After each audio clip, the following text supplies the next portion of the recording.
Hello. इस video में हम सीखेंगे संख्या पद्धति यानी नंबर सिस्टम के कुछ महत्वपूर्ण प्रश्नों को। तो आइए शुरू करते हैं। संख्या दी है इकाई, दहाई, सैकड़ा, हजार, 10,000, लाख, 10 लाख, करोड़। तो करोड़ों में संख्या दी है। ये 1 करोड़ को अंतरराष्ट्रीय संख्यांकन पद्धति में बदलू। तो देखिए, 2 प्रकार की संख्यांकन पद्धति है। एक अपनी भारतीय संख्यांकन पद्धति, हिंदू अरेबिक संख्यांकन पद्धति भी इसे बोलते हैं, और दूसरी है अंतरराष्ट्रीय संख्यांकन पद्धति। तो पहले देखिए, 1 करोड़ है, कितने शून्य? 1 2 3 4 5 6 7।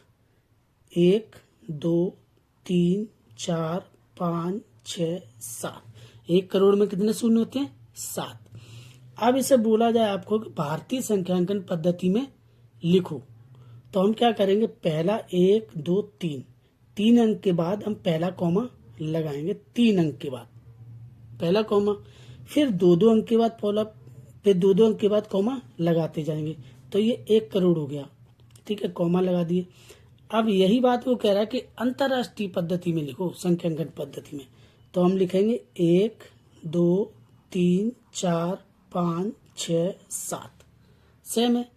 अंतरराष्ट्रीय संख्यांकन पद्धति में क्या होता है कि वहां पर जो कॉमा लगते हैं, तो पहला तो 3 के बाद लगता है, और दूसरा भी क्या लगता है? 3 के बाद लगते हैं। उसमें सारे कॉमे जो हैं वो 3-3 अंकों के बाद लगाए जाते हैं।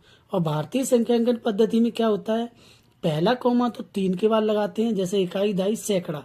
सैकड़ा का 3 के बाद लगाएंगे, फिर सारे कॉमे जो हैं वो 2-2 अंक के बाद लगाएंगे। और अंतरराष्ट्रीय संख्यांकन पद्धति में क्या होता है? पहला कॉमा 3 के बाद, दूसरा भी 3 के बाद, तीसरा भी 3 के बाद, इस प्रकार से हम लगाते चले जाते हैं।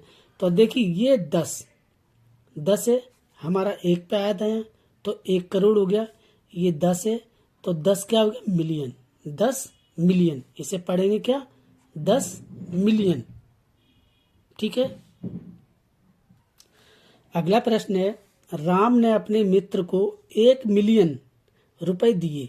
मित्र ने इकाई, दहाई, सैकड़ा, हजार, 10,000, लाख, 1 लाख रुपए अपने भाई को दिए।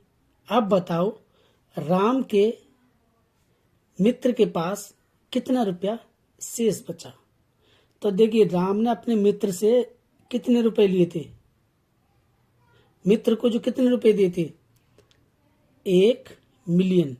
1 मिलियन बराबर होता है 10 लाख। 1 मिलियन बराबर 10 लाख के, 10 लाख के बराबर होता है।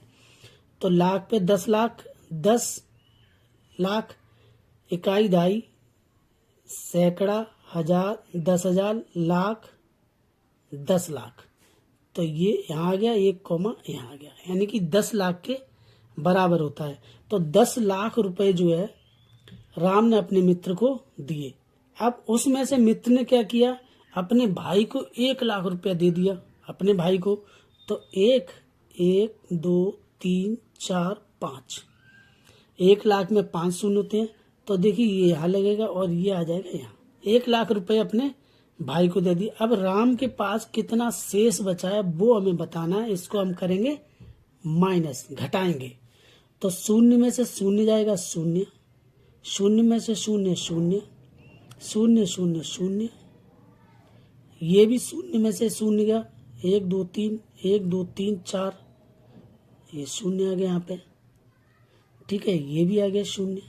लेकिन ये देखिए, यहाँ पर शून्य, यहाँ पर 1 है, तो 1 इससे लेंगे, यहाँ हो जाएगा 10, 10 में से 1 गया 9, 9 कॉमा लगाते हैं, 1 2, तो उसके पास कितना रुपया बचा? 9 लाख रुपए जो है शेष बचे। राम के मित्र का पास कितना रुपया शेष बचा? 9 लाख। अगला प्रश्न है, 10 मिलियन में कितने करोड़ होते हैं? 10 मिलियन। 1 मिलियन बराबर कितना होता है? 10 लाख। ठीक है, तो 10 मिलियन बराबर कितना हो गया? 100 लाख। लाख पे क्या लगाते हैं? 5 शून्य, 1 2 3 4 5। ठीक है, अब इसे करते हैं इकाई, दहाई, सैकड़ा, हजार, 10,000, लाख, 10 लाख, करोड़। 1 मिलियन बराबर 10 लाख होता है, और 10 मिलियन बराबर कितना हो जाएगा, तो 10 गुणा 10 बराबर हो गया 100। ठीक है ना, समझ में आ रहा है। 100 लाख, 100 लाख बराबर कितना होता है, 1 करोड़।